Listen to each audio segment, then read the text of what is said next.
చిన్ని వాళ్ళ స్కూల్లో ఇండిపెండెన్స్ డే సెలబ్రేషన్ అయిపోయిన తర్వాత గుర్తొచ్చింది ఇంకా టిఫిన్ చేయలేదని. ఫుల్‌గా ఆకలేస్తుంది. ఇంకా ఫంక్షన్ అయిపోయేలోపు మా వారు కూడా వచ్చేసారు ఆఫీస్ నుండి. ఇంకా అలా బయటెళ్ళి తిని చాలా రోజులైందని చెప్పి సరదాగా అలా బయటెళ్దామని అనుకున్నాము. ఇండిపెండెన్స్ డే సెలబ్రేషన్ అయిపోగానే అలా బయటెళ్ళామనమాట. దగ్గరలో ఉన్న టోల్ గేట్ దగ్గరికైతే వెళ్ళాము.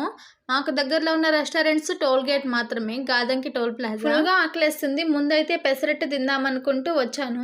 కానీ మేము వచ్చేసరికి 12:00 అవ్వడం వల్ల టిఫిన్స్ అన్నీ అయిపోయాయి అని చెప్పారు. చిన్నికైతే మార్నింగ్ టిఫిన్ పెట్టి తీసుకెళ్లాను. మా వారైతే ఆఫీస్ దగ్గర తినేసి వచ్చామని చెప్పారు. ఇంకా వాళ్ళిద్దరూ వద్దని చెప్పారని చెప్పి నేను ఒక్కదాన్నే కాబట్టి ఒకసారి వెజ్ ట్రై చేద్దామని చూసాను. నార్త్ ఇండియన్ థాలీ సెలెక్ట్ చేసుకున్నాను. ఫస్ట్ అయితే నార్త్ ఇండియన్ స్పెషల్ సూప్ అని ఒకటి ఇచ్చారు. పర్లేదు తినొచ్చు, కానీ అంత ఎక్కువగా తినలేము, బెటర్గానే ఉంది. ఇంకా ఈ డిషెస్ అన్ని ఇచ్చారు. పర్లేదు బాగానే ఉంది, కానీ సౌత్ ఇండియన్ ఇంకా బెటర్గా ఉండేదేమో అనిపించింది. ఈ రోటీ అండ్ పాపడ్ మాత్రం కొంచెం డిఫరెంట్గా స్పెషల్గా బాగుంది. మిగతా అంతా నార్మల్ ఫుడ్. ఇంకా నేను తింటూ చిన్ని కూడా అలా కొంచెం తినిపించేశాను. ఇంకా మా వారు ఐస్ క్రీమ్ ఏమైనా తీసుకుంటావా అని అడిగితే అప్పుడు గుర్తొచ్చిందనమాట.